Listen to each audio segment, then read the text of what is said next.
Lectura del Conflicto de los Siglos, capítulo 11. La protesta de los príncipes.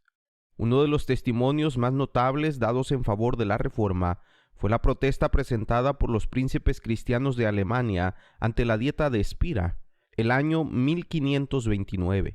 El valor, la fe y la entereza de aquellos hombres de Dios aseguraron para las edades futuras la libertad de pensamiento y la libertad de conciencia.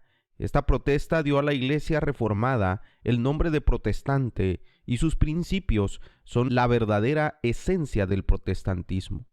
Había llegado para la causa de la Reforma un momento sombrío y amenazante.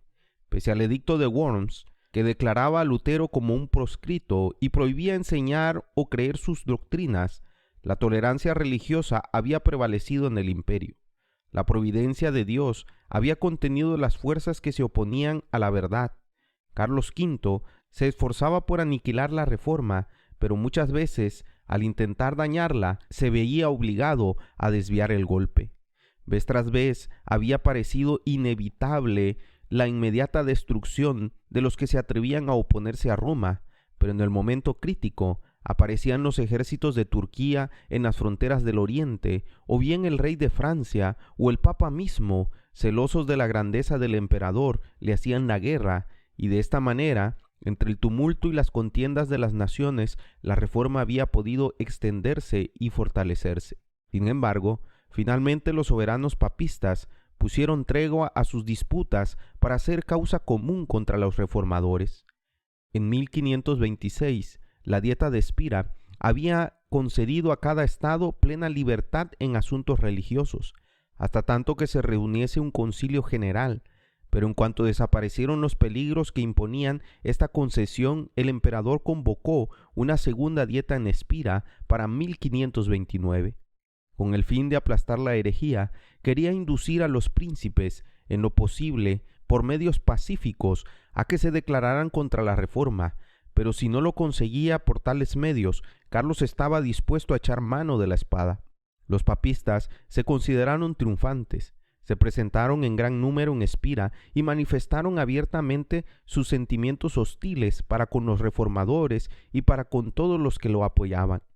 Dijo Melanchthon: «Nosotros somos la escoria y la basura del mundo, con todo, Cristo proveerá por sus pobres hijos y cuidará de ellos». A los príncipes evangélicos que asistieron a la Dieta se les prohibió que se predicara el evangelio en sus residencias, pero la gente de Spira estaba sedienta de la palabra de Dios, y no obstante dicha prohibición, miles acudían a los cultos que se celebraban en la capilla del elector de Sajonia. Esto precipitó la crisis.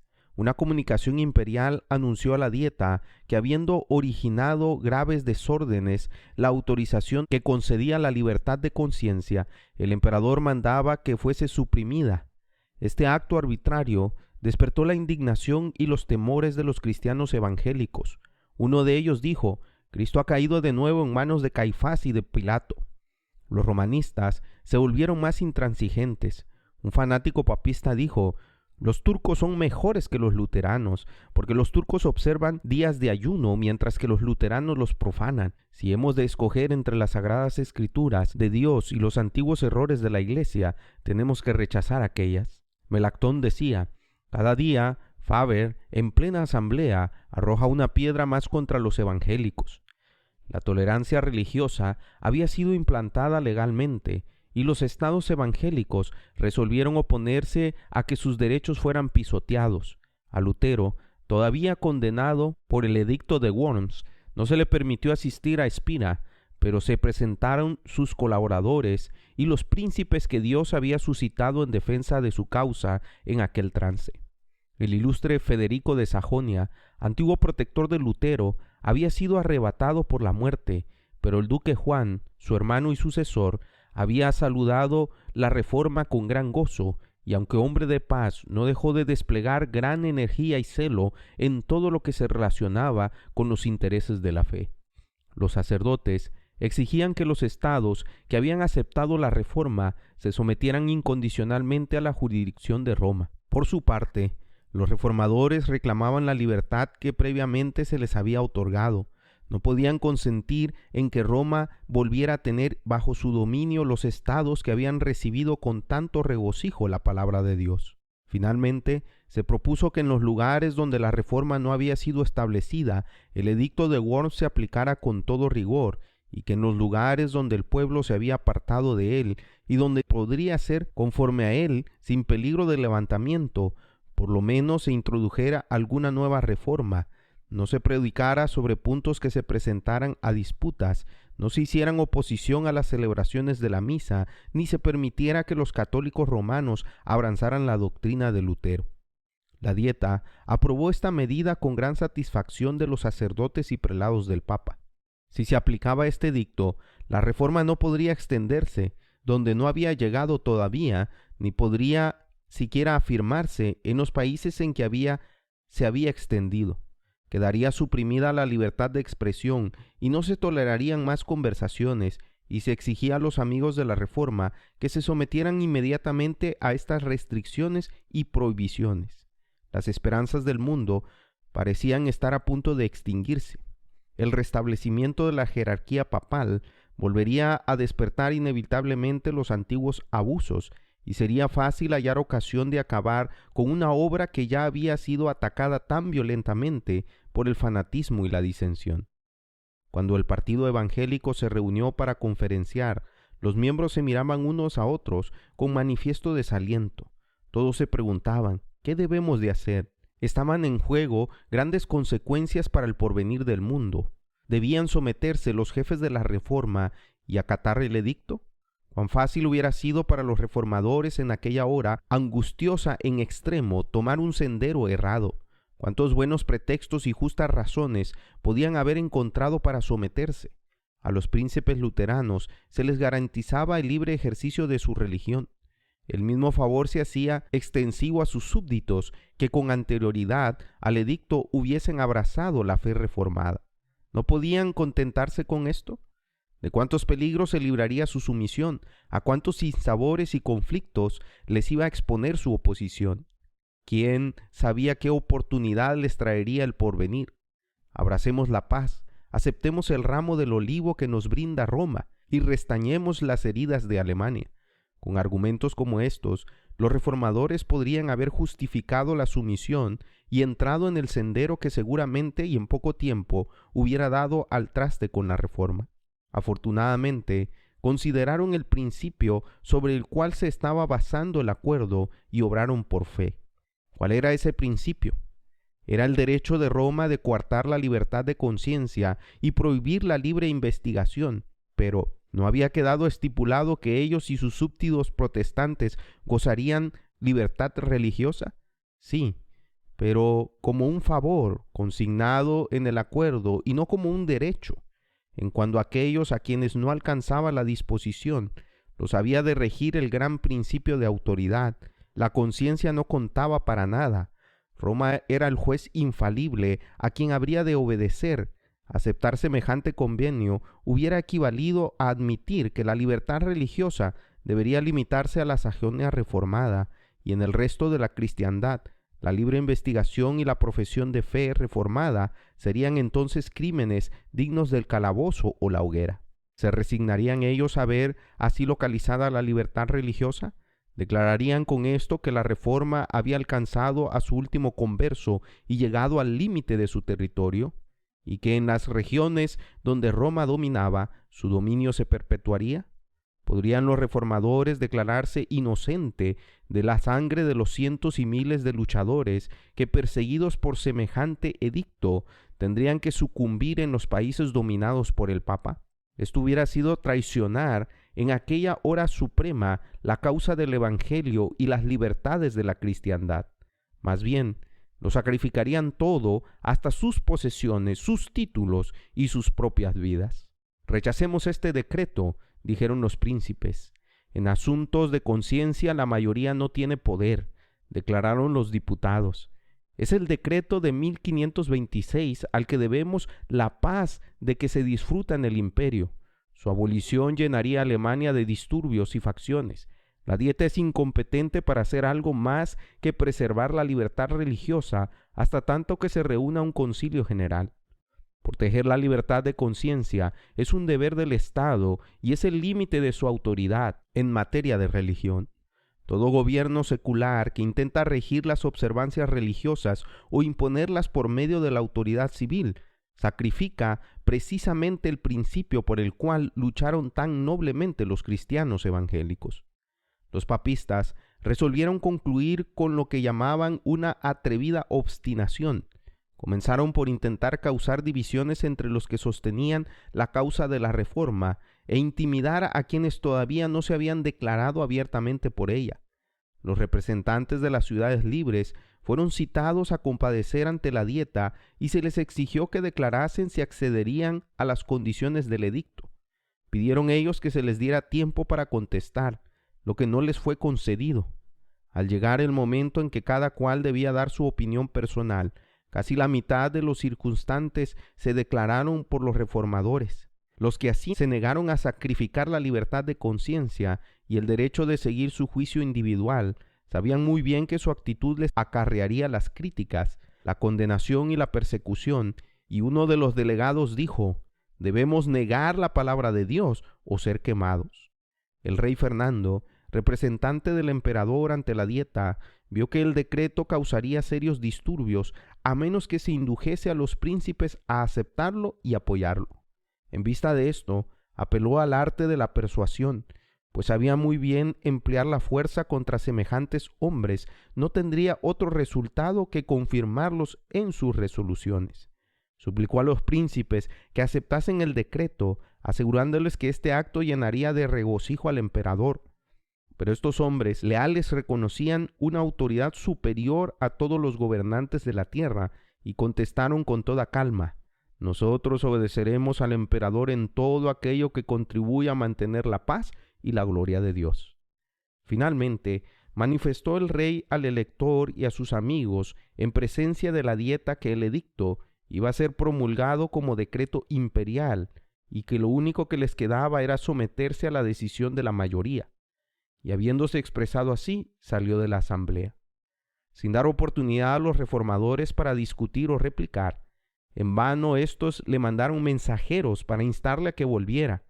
A las súplicas de ellos solo contestó: «La decisión está tomada, solo queda la sumisión».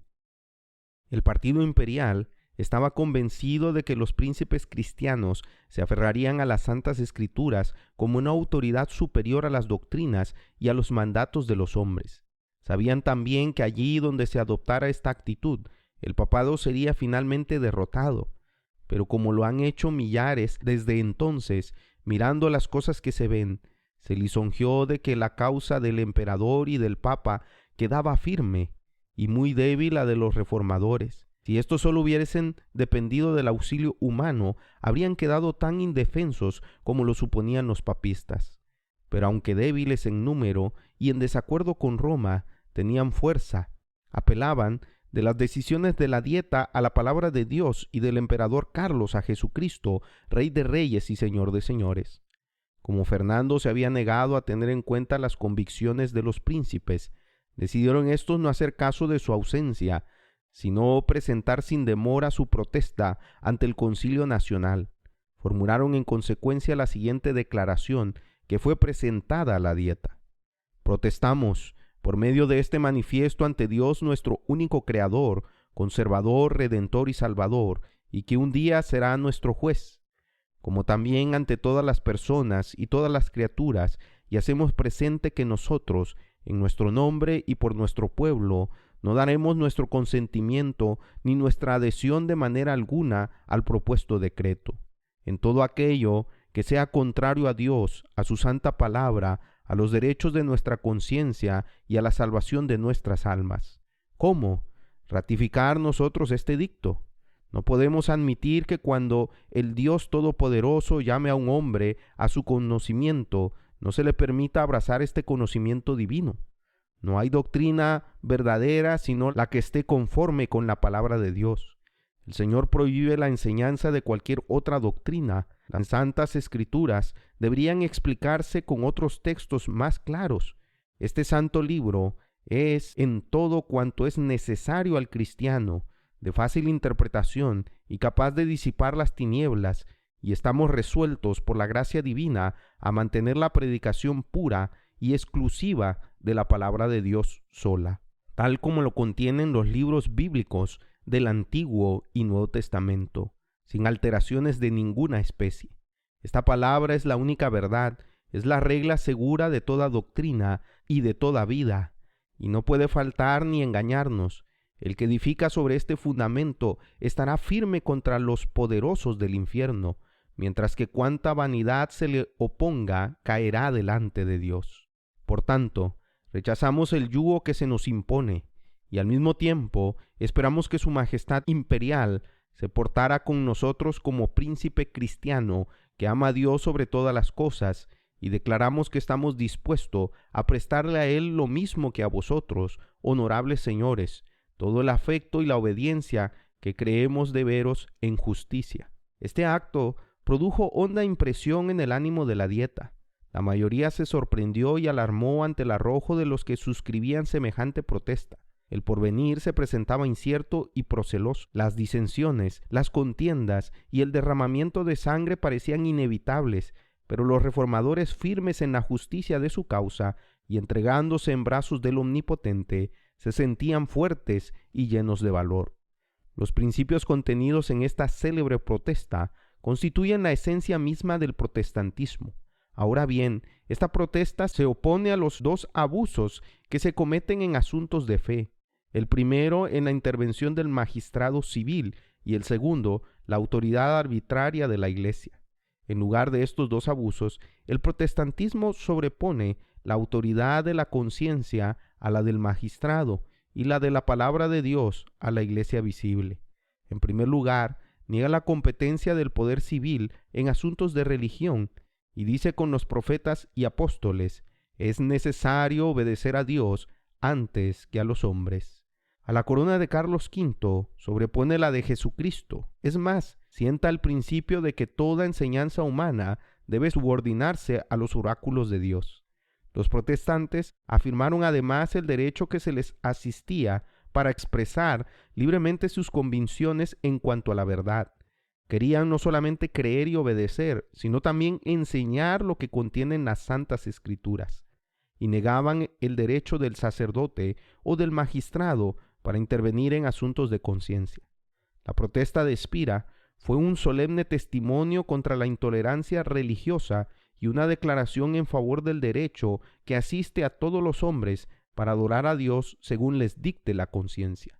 El acto estaba consumado, grabado quedaba en la memoria de millares de hombres y consignado en las crónicas del cielo, de donde ningún esfuerzo humano podría arrancarlo. Toda la Alemania evangélica hizo suya la protesta como expresión de su fe. Por todas partes la consideraron como prenda de una era nueva y más halagüeña.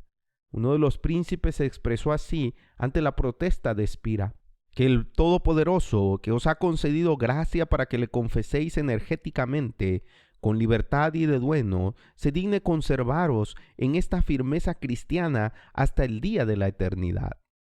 Los fieles siervos de Dios no trabajan solos. Mientras que los principados y potestades de los espíritus malos se aliaban contra ellos, el Señor no desamparaba a su pueblo. Si sus ojos hubieran podido abrirse, habrían tenido clara evidencia de la presencia y el auxilio divinos, que les fueron concedidos como a los profetas en la antigüedad. Cuando el siervo de Eliseo mostró a su amo las huestes enemigas que los rodeaban sin dejarles cómo escapar, el profeta oró: te ruego, Jehová, que abras sus ojos para que vea. Segunda de Reyes 6:17. Y he aquí, el monte estaba lleno de carros y caballos de fuego, y el ejército celestial protegía al varón de Dios. Del mismo modo, había ángeles que cuidaban a los que trabajaban en la causa de la reforma. Uno de los principios que sostenía Lutero con más firmeza era que no se debía acudir al poder secular para apoyar la reforma, ni recurrir a las armas para defenderla.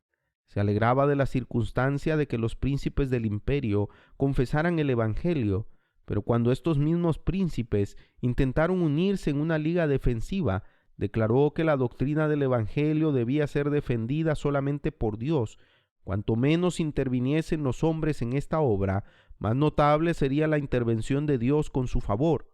Todas las precauciones políticas propuestas eran, según su modo de ver, hijas de un temor indigno y de una desconfianza pecaminosa. Cuando enemigos poderosos se unían para destruir la fe reformada y millares de espadas parecían desvainarse para combatirla, Lutero escribió: Satanás manifiesta su ira, conspira pontífices impíos y nos amenaza la guerra. Exhortar al pueblo a que luche con fervor ante el trono de Dios en fe y ruegos, para que nuestros adversarios, vencidos por el Espíritu de Dios, se vean obligados a ser pacíficos. Nuestra más ingente necesidad, la primera cosa que debemos hacer es orar. Haced saber al pueblo que en esta hora el mismo que se haya expuesto al filo de la espada y a la ira del diablo, haced que ore. En otra ocasión, con fecha posterior, refiriéndose a la liga que trataban de organizar los príncipes reformados, Lutero declaró que la única arma que debería emplearse en esta causa era la espada del Espíritu. Escribió al elector de Sajonia: no podemos en conciencia aprobar la alianza propuesta. Preferiríamos morir 10 veces antes que el Evangelio fuese causa de derramar una gota de sangre. Nuestra parte es ser como ovejas del matadero. Debemos llevar la cruz de Cristo. No tema su Alteza. Más podemos nosotros con nuestras oraciones que todos nuestros enemigos con sus jactancias. Más que nada, evitad que se manchen vuestras manos con la sangre de vuestros hermanos. Si el emperador exige que seamos llevados ante sus tribunales, estamos listos para comparecer. No podéis defender la fe. Cada cual debe creer a costa suya. Del lugar secreto de oración fue de donde vino el poder que hizo estremecer al mundo en los días de la Gran Reforma. Allí, con santa calma, se mantenían firmes los siervos de Dios sobre la roca de sus promesas. Durante la agitación de Habsburgo, Lutero no dejó de dedicar 3 horas al día a la oración, y en ese tiempo lo tomaba de las horas del día más propicias al estudio. En lo secreto de su vivienda se oía derramar su alma ante Dios con palabras de adoración, temor y esperanza, como si hablara con un amigo. Sé que eres nuestro Padre y nuestro Dios, decía, que has de desbaratar a los que persiguen a tus hijos, porque tú también estás envuelto en el mismo peligro que nosotros. Todo este asunto es tuyo, y sin él estamos también interesados nosotros, porque a ellos nos constriñe. Defiéndenos, pues, oh Padre. A Melactón se le hallaba agobiado bajo el peso de la ansiedad y el temor. Le escribió: gracia y paz en Jesucristo, en Cristo digo, y no en el mundo. Amén. Aborrezco de todo corazón estos cuidados exagerados que os consumen. Si la causa es injusta, abandonadla, y si es justa, ¿por qué negar la promesa de aquel que nos manda a dormir y descansar sin temor? Jesucristo no faltará en la obra de justicia y de verdad. Él vive, Él reina. ¿Qué pues temeremos? Dios oyó los clamores de sus hijos, infundió gracia y valor a los príncipes y ministros para que sostuvieran la verdad contra las potestades de las tinieblas de este mundo. Dice el Señor: he aquí pongo en Sión la principal piedra del ángulo, escogida, preciosa. El que crea en él no será avergonzado. Primera de Pedro 2:6. Los reformadores protestantes habían edificado sobre Cristo y las puertas del infierno no podían prevalecer contra ellos. Si la Reforma, después de alcanzado tan notable éxito, hubiese contemporizado con el mundo para contar con su favor, habría sido infiel a Dios y a sí misma, y hubiese labrado su propia ruina. La experiencia de aquellos nobles reformadores encierra una lección para todas las épocas venideras. No ha cambiado en nada el modo en que trabaja Satanás contra Dios y contra su palabra. Se opone hoy, tanto como en el siglo XVI, a que las Escrituras sean reconocidas como guía de la vida. En la actualidad los hombres se han alejado mucho de sus doctrinas y preceptos, y se hace muy necesario volver a los principios protestantes. La Biblia, únicamente la Biblia como la regla de fe y del deber. Satanás sigue valiéndose de todos los medios de que se dispone para destruir la libertad religiosa. El mismo poder anticristiano que rechazaron los protestantes de Espira procura ahora, con redoblado esfuerzo, restablecer su perdida supremacía. La misma adhesión incondicional de la palabra de Dios que se manifestó en los días tan críticos de la Reforma del siglo XVI es la única esperanza de una reforma en nuestros días. Aparecieron señales precursoras de peligros para los protestantes, justamente en otras indicaciones de que la mano divina protegía a los fieles. Por aquel entonces fue cuando Melactón llevó como escape a su amigo Simón Grineo por las calles de Espira rumbo al Rin y le incitó a que cruzase el río sin demora. Admirado Grineo deseaba saber el motivo de tan repentina fuga. Melactón le contestó: un anciano de aspecto augusto y venerable, pero que me es desconocido, se me apareció y me dio la noticia de que en un minuto los agentes de la justicia iban a ser despachados por Fernando para arrestar a Grineo. Durante el día, Grineo se había escandalizado al oír un sermón de Faber, eminente doctor papista, y al final le reconvino con haber defendido ciertos errores detestables. Faber disimuló su enojo, pero inmediatamente se dirigió al rey y obtuvo de él una orden de arresto contra el inoportuno profesor de Heidelberg. A Melactón no le cabía duda de que Dios había salvado a su amigo, enviado a uno de los santos ángeles para avisarle del peligro.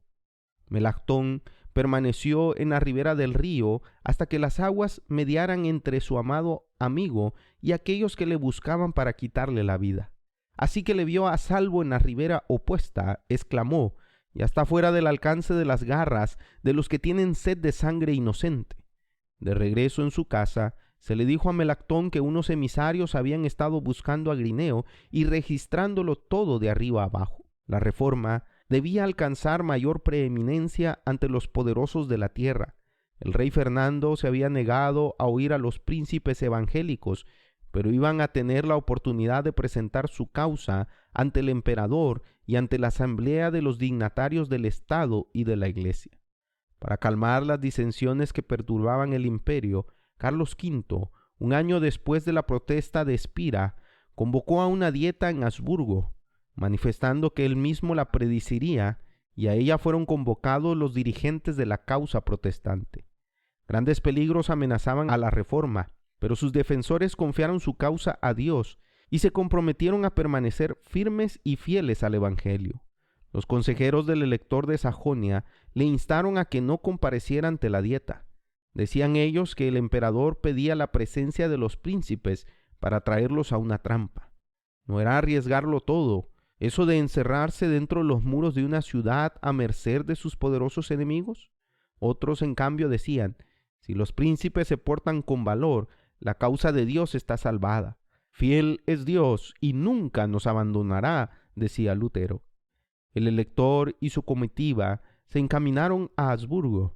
Todos conocían el peligro que los amenazaba y muchos seguían adelante con triste semblante y corazón turbado.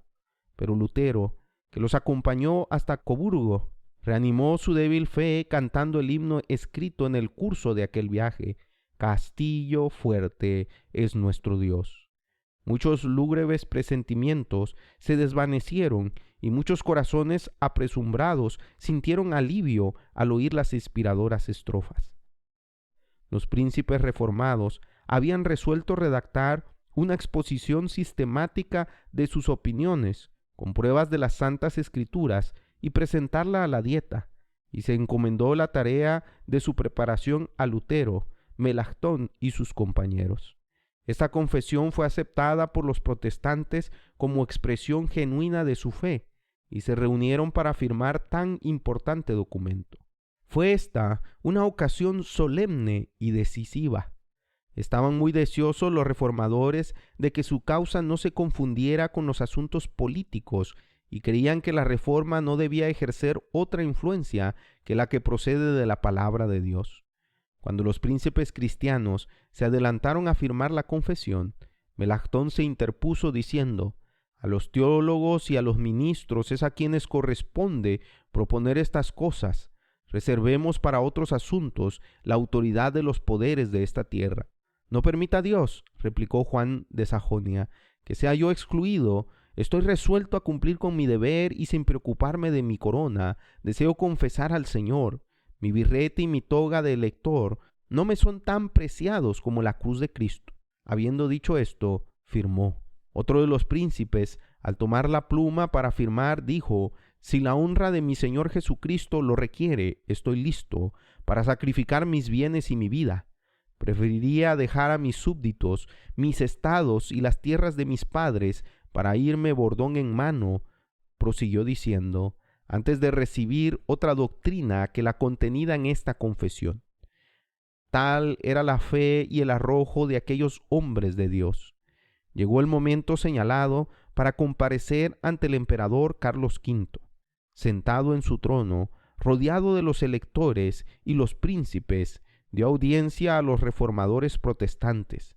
Se dio lectura a la confesión de fe de estos. Fueron presentados con toda claridad la verdad del Evangelio ante la augusta asamblea y señalados los errores de la Iglesia papal. Con razón fue llamado aquel día el día más grande de la Reforma y uno de los más gloriosos en la historia del cristianismo y de la humanidad.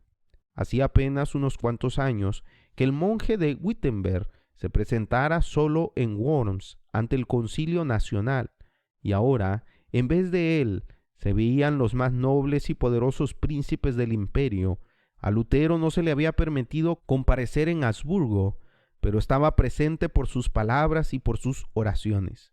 Me lleno de gozo, escribía, por haber llegado hasta esta hora en la que Cristo ha sido ensalzado públicamente por todos los ilustres confesores y en tan gloriosa asamblea.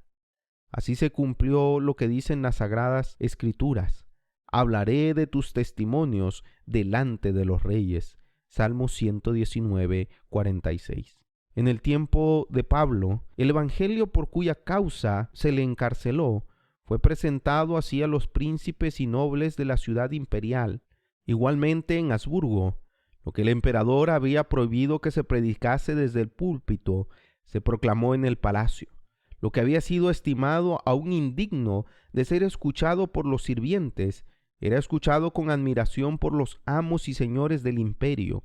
El auditorio se componía de reyes y de nobles, los predicadores eran príncipes coronados y el sermón era la verdad real de Dios.